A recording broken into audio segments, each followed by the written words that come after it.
21절에서 35절 말씀입니다. 한 절씩 교독하겠습니다. 제가 먼저 하겠습니다.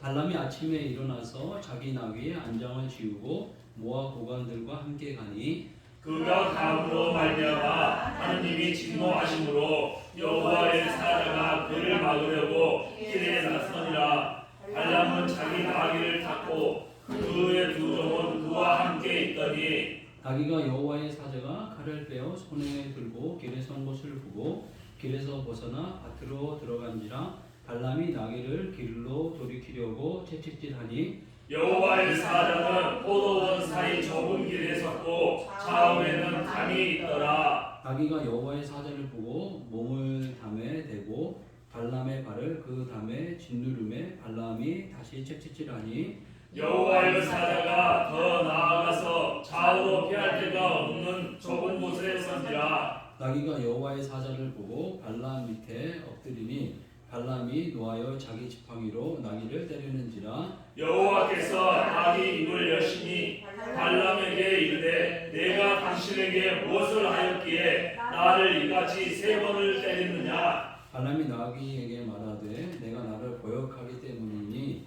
내 손에 칼이 있었더라면 너를 죽였으리라.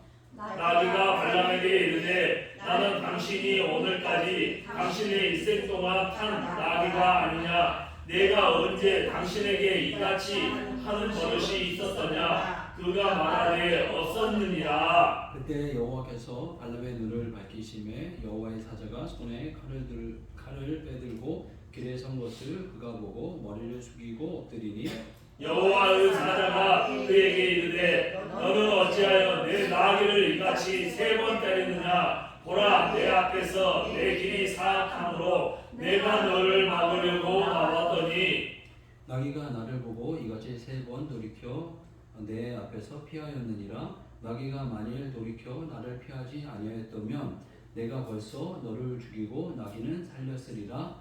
발람이 여호와의 사자에게 말하기를 내가 범죄하였나이다. 당신이 나를 막으려고 길에 서신 줄을 내가 알지 못하였나이다. 당신이 이를 기뻐하지 아니하시면 나는 돌아가겠나이다. 같이 하겠습니다. 여호와의 사자가 발람에게 이르되 그 사람들과 함께 가라. 내가 내게 이르는 말만 말할지니라. 발람이 발락의 고관들과 함께 가리니라. 아멘. 네, 이제 민수기에 대한 이야기를 저희가 이제 계속 말씀을 나누면서 중요한 사건들에 대해서 이야기했는데 가나안 이제 정탐 사건에 대해서 이야기를 했습니다. 그 정탐 사건도 좋지 않은 사건이지만 그 이스라엘에게 아주 큰 데미지를 입힌 사건이 되었습니다. 그래서 이 40일 동안 정탐을 했는데 사람들이 불평하고 불순종하고 원망하는 모습 때문에 이 40일이 40년이 되어서 광야에서 방황을 하게 됐고요. 또 고라 자손과 고라 다단 아비람이라는 이 레위 민족이 이 모세와 아론에게 반기를 들고 불평불만하고 또 대적하고 또 너희만 하나님의 사람이야, 우리도 하나님의 사람이다 라고 이야기하면서 자기의 신분과 자기의 위치를 감사하지 못할 때 땅이 갈라지고 그 사람들이 지옥으로 빠져들어가는 그런 큰 형벌의 사건이 있게 되었습니다. 그래서 이게 좀 좋지 않은 사건들만 이렇게 계속 이렇게 반복되어지고 있는데 이 그 발람의 사건이라는 게 또 이제 있습니다. 이 후반부 가면 이 발람이라는 사건이 있는데 내용은 그렇습니다. 이 발람이라는 이 어떤 무당 같은 선지자가 있었는데요. 이 무당이라는 이 선지자가 모압 왕 그 발락이라는 사람에 의해서 예언을 해달라라고 이야기를 합니다. 그래서 예언을 하면은 이렇게 악하게 예언을 하면은 돈을 많이 주겠다라고 이야기했는데 그 예언을 못하도록 하나님 막으신 이런 사건입니다. 조금 이따 자세히 더 말씀을 나누겠지만 이 간단한 사건인데 이 간단한 이 사건을 얼마나 길게 설명하셨냐면 이 구체적인 내용이 22장에서부터 24장까지 있습니다. 그래서 어떻게 이 사람들이 저주를 하려고 했는데 어떻게 축복했다는 축복의 내용까지도 이렇게 말씀을 하고 계시고, 근데 24장까지도 끝난 게 아니라 25장에 모압 여인들에 의해서 이 이스라엘 민족이 그 모압 여인들이 예쁜 걸 보고 음행을 하고, 음행을 한 것뿐만 아니라 이 모압이 섬기는 우상을 따라 섬기다가 24,000명이 죽음을 당하고, 그런데 24,000명이 죽음을 당하게 된 이 사건의 아이디어를 누가 냈느냐라고 하면 이 발람이 낸 걸로 이야기를 하고 있습니다. 그러면 22장에서부터 25장까지 한 4장 정도죠. 22, 23, 24, 25장까지 이 한 사람의 이 사건이 4장에 걸쳐서 쭉 이야기가 나오는 거예요. 그 사건 일이만큼 이렇게 좀 이 사건을 중요하게 다루셨다는 거죠. 이게 전반적인 내용 가운데 뭐 아주 좋은 내용은 아니지만 이 사건을 이렇게 다루신 이유가 뭘까? 그리고 이 사건을 접하는 우리들은 우리의 삶에 대해서 어떤 태도를 취하는 게 좋은가, 이런 생각들을 좀 나눠보는 시간을 갖도록 하겠습니다. 먼저는 이 발람이라는 사람에 대해 생각해 보려고 하는데, 발람이라는 사람은 이 당시에 그 선지자라고 이야기하고 있습니다. 그런데 약간 이렇게 무당 같은 선지자였던 것 같습니다. 그래서 뭔가 예언을 하고 이러면 대단히 좀 영험한 그런 어떤 모습이 있었던 것으로 보입니다. 정확하게 이렇게 말씀 찾아보면 22장 6절 말씀입니다.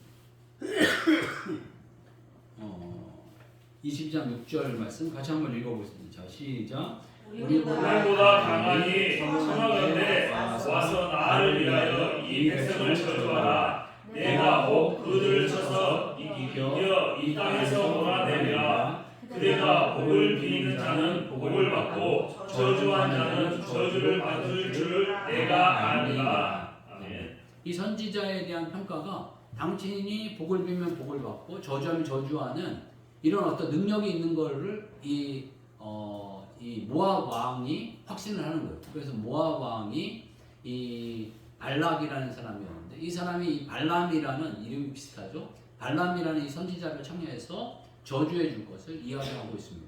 모압하면 그 조상을 여러분들이 알고 있습니다. 혹시 맞추시는 분이 있나 모르겠네요. 모압의 조상은 뭘 하나 드렸으면 좋겠네요. 맞히는구나. 는 아니고요. 아브라함을 기억하시면 힌트가 나옵니다. 조카. 네, 맞습니다. 조카 롯의 네. 후손입니다. 네. 그래서 이 좋은 후손은 아니고요. 모압하고 암몬이라는 이 두 족속이 이 롯의 조카였던 롯의 이 후손으로 나오게 되는데, 이 롯이 그 하나님 앞에 순종하지 못하고 소돔과 고모라 땅에 살다가 이 쫓겨가게 되죠. 그래서 그 몸만 건져가지고 쫓겨나게 되는데, 아내는 소돔과 고모라 성을 바라보다가 소금 기둥이 된 걸로 이야기를 하고 있고요. 두 딸이 이제 같이 도망을 나와서 산속에 살게 되는데, 자기가 이제 후손을 잇는 거에 대해서 간절한 마음이 있었나 봐요. 그래가지고 이 후손을 잇고 싶었지만 후손을 자기들이 못 이을 거라고 생각하고 아버지한테 술을 잔뜩 먹여가지고 아버지와 동침함으로 첫째가 모압, 그 다음에 둘째가 암몬을 낳아서 그 족속이 이렇게 되어지게 됩니다. 근데 어떤 부분에서 보면 이제 형제 같은 이 족속인데도 이렇게 그 분쟁하고 싸우는 일들이 많이 있습니다. 그리고 또 에돔 족속은 에서의 에서 이런 발음 비슷하죠. 에서 족속은 그 나중에 에돔이 되는데, 그 족속도 이스라엘과 이렇게 많이 싸우는 일들이 일어나게 됩니다. 요 하여간 과정 가운데 이 조상은 비슷했지만 이 모압과 이 암몬은 이스라엘에게 이렇게 좋지 않은 이런 어떤 관계에 영향력을 미치게 되는데요. 발락이 발람과 이 결탁을 해서 이스라엘을 저주하려고 이렇게 생각을 갖게 됩니다. 그래가지고 이 불러서 이제 저주를 하게 하려고 했는데, 부르는 과정 가운데 오늘 이 본문 말씀 보게 되면 21절에 발람이 아침에 일어나서 자기 나귀의 안장을 지우고 모압 고관들과 함께 가니, 그러니까 이 모압 족속의 이 고관들하고 같이 저주를 가려고 했다는 거예요. 그런데 이 내용을 쭉 보니까 여호와의 사자가 나타나가지고 이 발람의 길을 막은 거예요.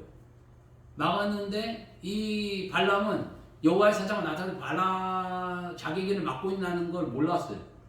그러니까 이 나귀가 자꾸 그 길을 피하는 거예요. 그러니까 이 채찍으로 이 나귀를 때리고, 뭐 이 나중에 보니까는 이 그 25절 보게 되면 나귀가 여호와의 사자를 보고 몸을 담에 대고 발락의 발을 그 다음에 짓누름에 발람이 다시 칙칙질하니 그 발을 밟았다는 거죠.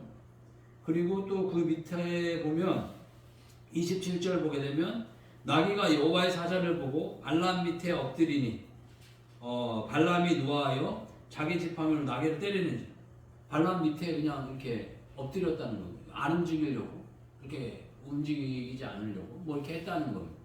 그러니까 자기 발을 밟기도 하고 말을 안 듣고 엎드리고 막 이러니까 자기는 모르고 나귀를 계속 때렸다는 거예요. 이게 말을 왜 안 들어? 이렇게 하고 막 때렸다는 거예요. 그런데 나중에 이제 눈이 뜨게 되었다라고 표현하고 있습니다. 그래서 31절 보게 되면 그때 여호와께서 발람의 눈을 밝히심에 여호와의 사자가 손에 칼을 빼들고 길에 선 것을 보고 그가 머리를 숙이고 엎드리니, 여호와의 사자가 이제 눈에 보이기 시작한 거예요. 전에는 눈에 안 보였는데 눈에 보이기 시작하니까 엎드리게 됐다. 그런데 나귀가 3번 안 피했으면 너는 내 손에 죽었다 라는 이야기를 이제 하시는 겁니다. 그러고 난 다음에 맨 마지막에 35절에 이 발람에게 무슨 이야기를 하시냐면 여호와의 사자가 발람에게 이르되 그 사람들과 함께 가라. 내가 내게 이르는 말만 할지니라. 발람이 발락의 고관들과 함께 가니라. 그러니까 이 발락이라는 이 사람은 내가 돈을 많이 줄 테니까 이스라엘을 저주해 라고 이야기를 해서 발람이 저주하려고 갔는데 여호와의 사자가 나타나서 너 여호와 하나님이 주시는 말씀 외에 혹시나 저주라든가 이런 소리 하면 너는 그 장소에 죽는 거야 라는 어떤 경고를 이렇게 딱 하시는 거예요. 그러니까 이제 제사를 드리고 뭔가를 할 때 하나님께 감동이 되어서 이야기를 하는 이 모든 이야기가 자기가 이야기가 아니고 오직 하나님에 대한 이야기라는 거죠.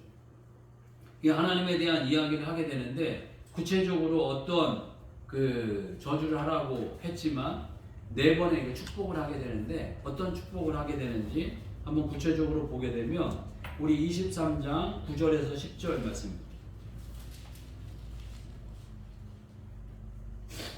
23장 9절 10절 말씀인데 첫 번째 축복에 대한 말씀입니다. 한 절씩 교독하겠습니다. 제가 먼저 하겠습니다. 내가 바위 위에서 그들을 보며 작은 산에서 그들을 바라보니 이 백성은 홀로 살 것이라. 그를 여러 민족 중에 하나로 여기지 않으리로다. 야곱의 티끌을 누가 능히 세며 이스라엘 4분의 1을 누가 능히 셀고 나는 의인의 죽음을 죽기 원하며 나의 종말이 그와 같기를 바라노라 하매. 그 이스라엘 민족의 모습을 보면서 4분의 1 정도만 봤나 봐요. 그런데 야곱의 티끌을 누가 능히 세며 이스라엘 4분의 1을 누가 능히 셀고, 그 어마어마하게 많다는 거죠. 이 당시에 이스라엘 민족과 이 살았던 이 당시에 어떤 그 나라의 어떤 부강과 어떤 능력은 사람이거든요.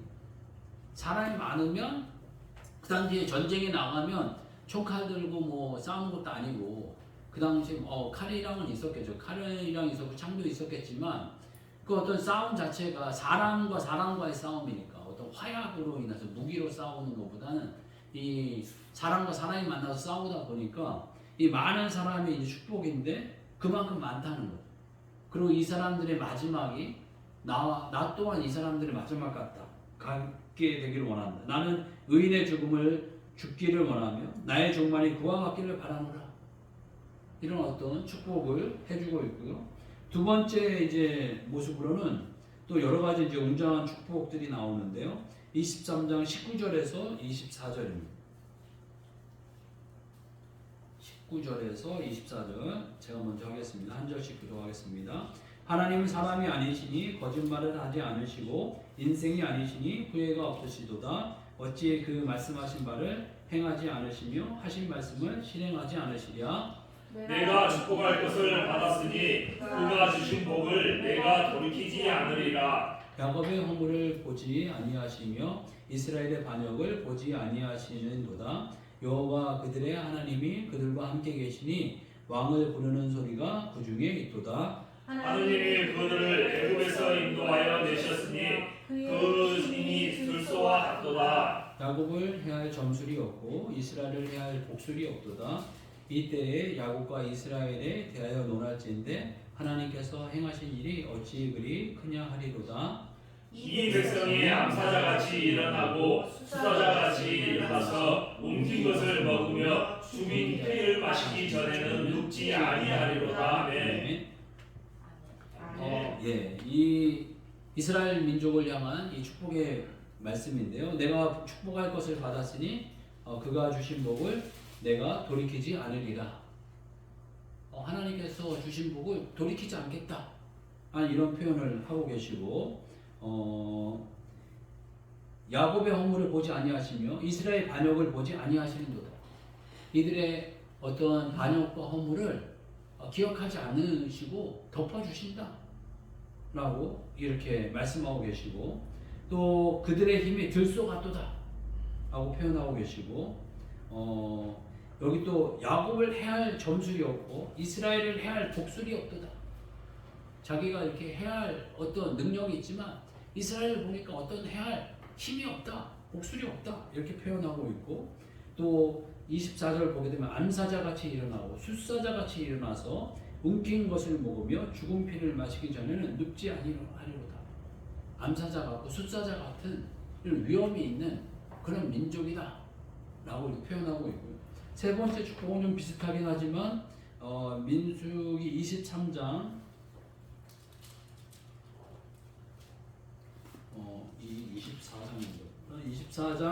24장 9절 네, 24장 잠깐만요.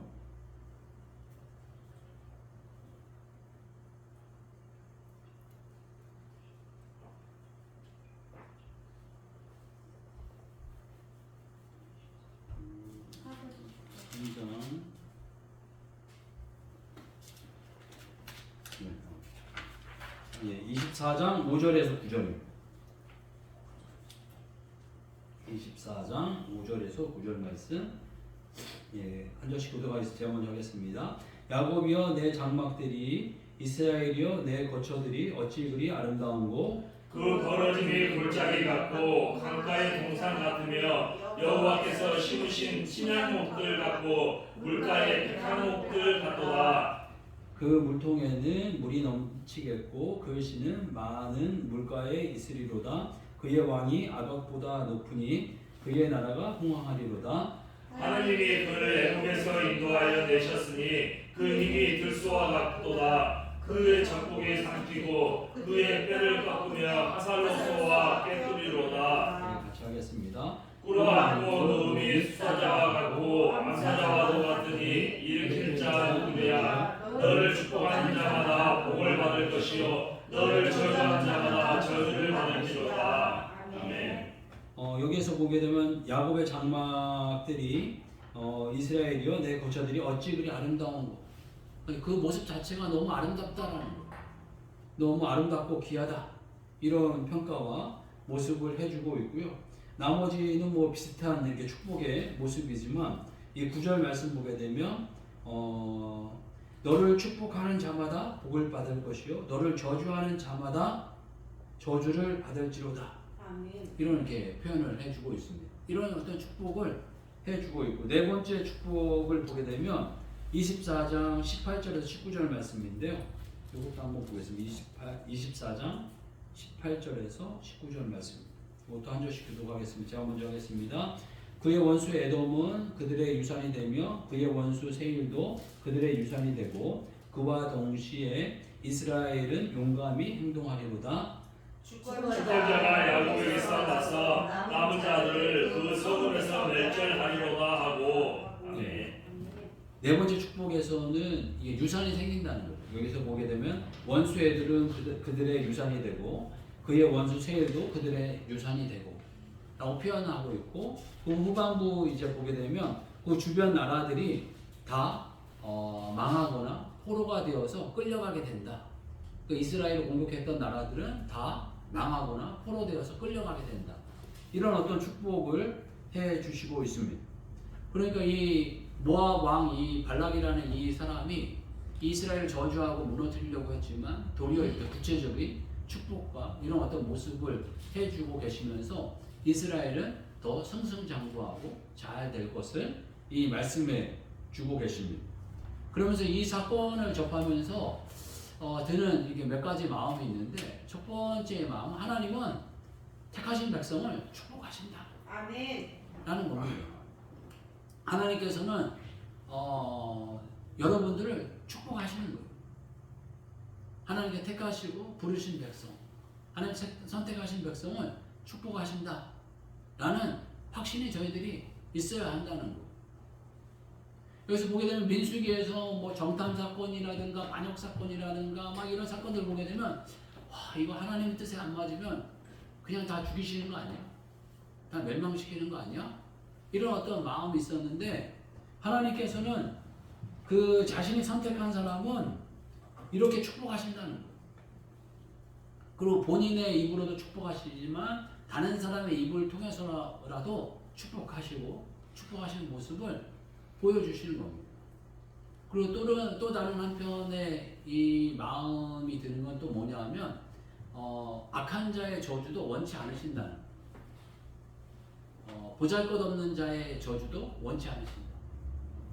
한편으로는 이 발람이 저주를 이렇게 하게 되면 하나님 입장에서 그냥 하나님은 크고 능하시고 위대하시는 분이기 때문에 그까지 뭐 보잘것없는 자, 그 당시 뭐 그 발람의 능력이 있으면 얼마나 능력이 있었겠어요.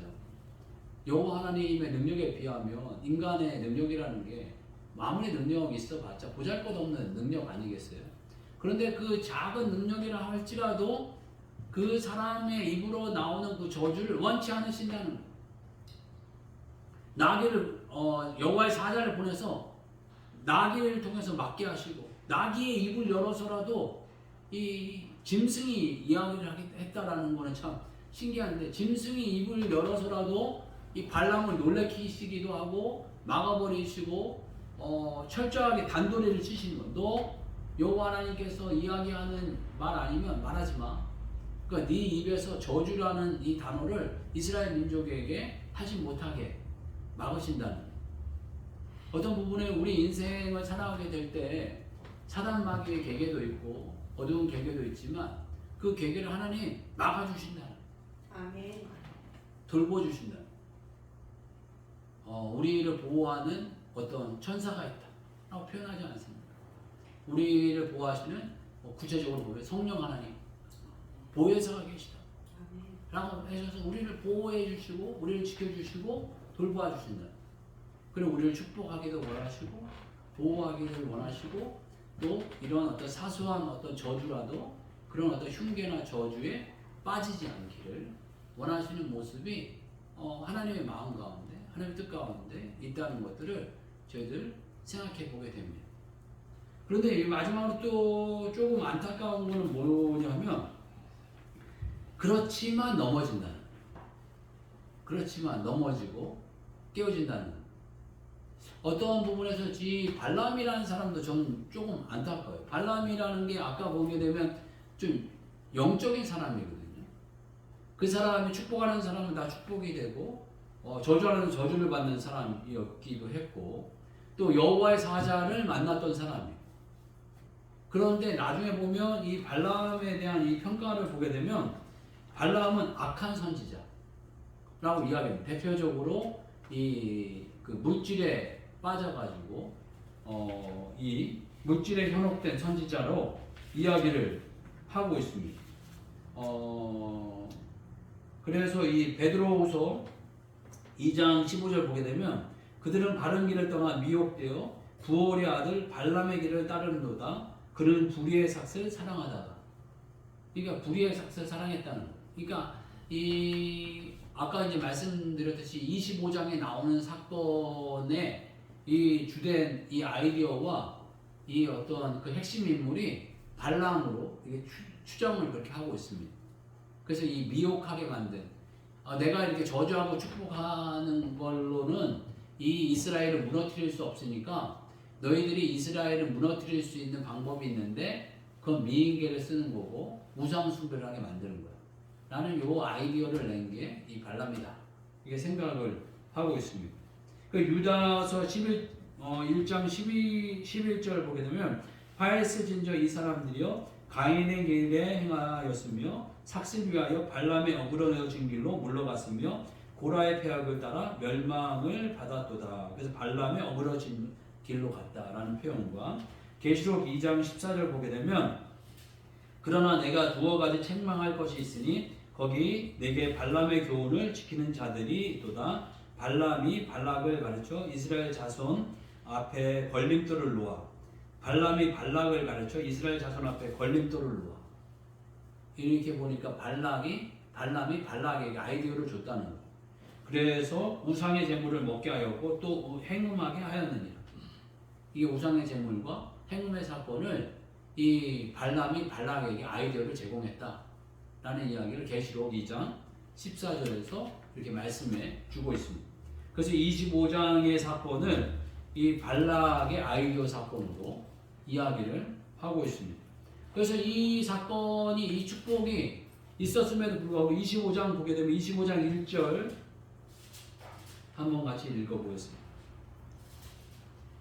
25장 1절 같이 읽겠습니다. 시작. 이스라엘이 시딤에 머물러 있더니 그 백성이 모압 여자들과 음행하기를 시작하니라. 시딤에서 여기 보면 모압 여자들이라고 표현하고 있죠. 아까 이게 모압 왕이 이제 이스라엘을 무너뜨리려고 했는데 이제 모압 여자들이 나타나기 시작한 거예요. 그래서 2절 보게 되면 그 여자들이 자기 신들에게 제사할 때에 이스라엘 백성을 청하며 백성이 먹고 그들의 신들에게 절함으로. 그러니까 이 음행에 빠지기 시작하고 우상 숭배가 일어나게 됐다라고 표현하고 있습니다.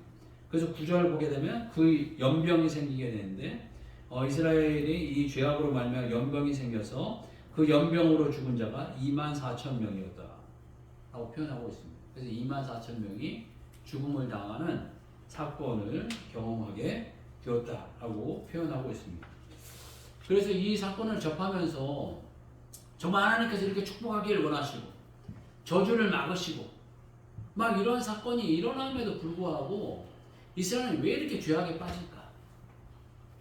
왜 이렇게 무너지게 될까? 이런 생각을 해보게 되었습니다. 첫 번째로는 이 지도자 때문일까? 이런 생각을 해보게 됐어요. 모세가 뭔가 부족한가?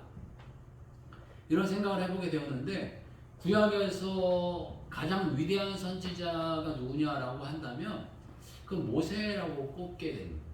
모세가 약간 여러 가지 부족한 부분도 많이 있으신 부분이 있었지만 일단 이스라엘 민족 전체를 애굽에서 출애굽시킨 분이 모세이시고 10가지 재앙을 보였고 홍해를 갈랐고 반석에서 물 나오게 했고 만나를 내려오게 했고 메추라기를 주게 됐고 또 십계명을 받았고 이런 뭐 여러 가지 수많은 기적과 이적들을 합치면은 구약에 이러한 기적과 이적을 일으킨 선지자가 단 한 사람도 없었어요.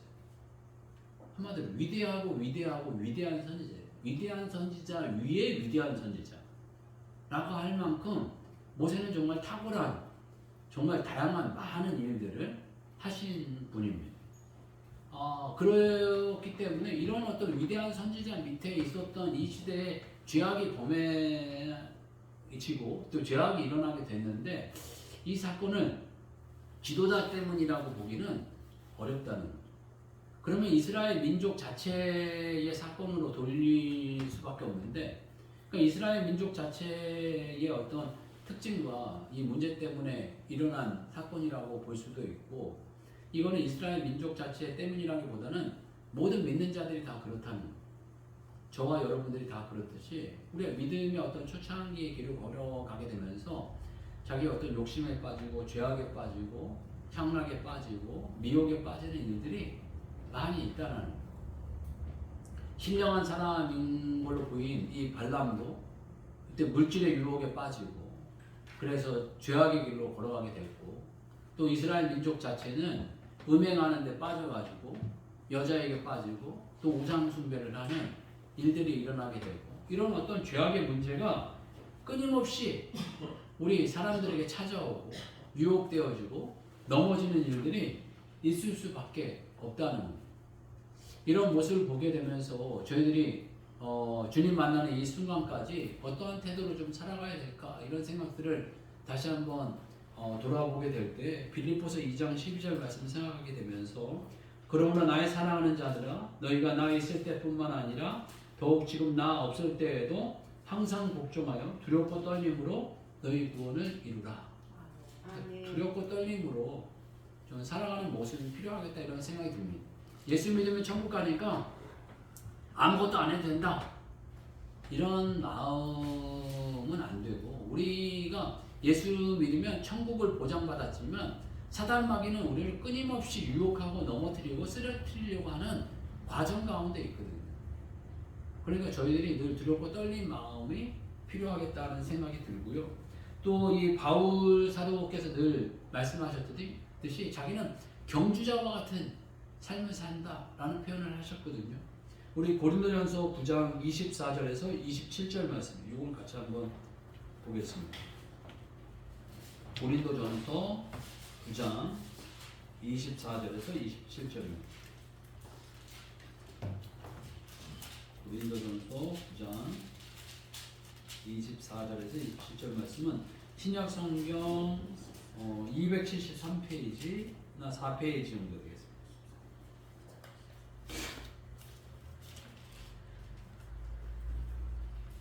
273페이지 그리고 24페이지 정도 되겠습니다. 한 절씩 교독해 보겠습니다. 고린도전서 9장 24절에서 27절 운동장에서 다름질하는 자들이 다 달릴지라도 오직 상을 받는 사람은 한 사람인 줄을 너희가 알지 못하느냐? 너희도 상을 받도록 이와 같이 다름질하라. 이기기를 다투는 자마다 모든 일에 절제하나니 그들은 썩은 승리자의 단을 얻고자 하되 우리는 썩지 아니할 것을 얻고자 하더라. 그러므로 나는 다름질하기를 향방 없는 것 같이 아니하고 싸우기를 허공치는 것 같이 아니하며 내가 내 몸을 쳐 목축하게 함은 내가 남에게 전파한 후에 자신이 도리어 버림을 당할까 두려워함이로다. 아멘. 이 바울이 자신의 삶의 어떤 마음의 자세를 이 고린도전서 이 고린도 사람들에게 말씀해 주시고 있는 줄 압니다. 그래서 이 고린도 사람들이 물질의 풍요 때문에 아마 복음을 믿고 뭔가 이렇게 나사 빠진 것 같이 느슨하게 생활했던 것 같아요. 그러니까 이 사람들을 향해서 나는 경주자와 같이 산다. 육신의 어떤 그 경주를 하는 사람도 자기의 어떤 몸과 마음을 잘 다스려서 승리의 면류관을 얻고자 하는데 우리는 썩지 않을 썩어진 면류관이 아닌 썩지 않은 면류관을 얻고자 하는 사람인데 이 경주자와 같은 마음으로 삶을 대하고 살아갈 것에 대해서 권면해 주시고 있는 줄 압니다. 죄의 유혹은 늘 우리들에게 따라오고 우리를 흔들고 넘어뜨리려고 하는데 그것이 넘어지는 모습은 인간의 어떤 당연하고 부족한 모습인 것 같습니다. 성령 하나님 의지하고 보혜사 성령님 의지해서 저들 죄악의 유혹들을 잘 이겨내고 저희 마음 자세가 여기 오늘 권면의 말씀과 같이 두렵고 떨린 마음의 자세를 갖고 또는 이 경주자의 마음으로 저들 삶의 사명을 향해서 영혼 구원을 향해서 복음 전파를 향해서 또 주의 말씀에 순종하는 이런 어떤 모습을 향해서 살아가시는 교회 종들 되시길 주의로 축복합니다. 같이 한번 기도하겠습니다. 기도할 때 저희들 하나님 저희들 반드시 축복하시려고 하는 분이시라는 것을 저희들 깨닫고 주의 말씀을 더 순종하고 또 주의 말씀을 저희 삶 가운데 이뤄내기 위해서 힘써가는 그런 종들 되어지게 해달라고 같이 한번 기도하겠습니다. 주여 한번 외치고 기도하겠습니다. 주여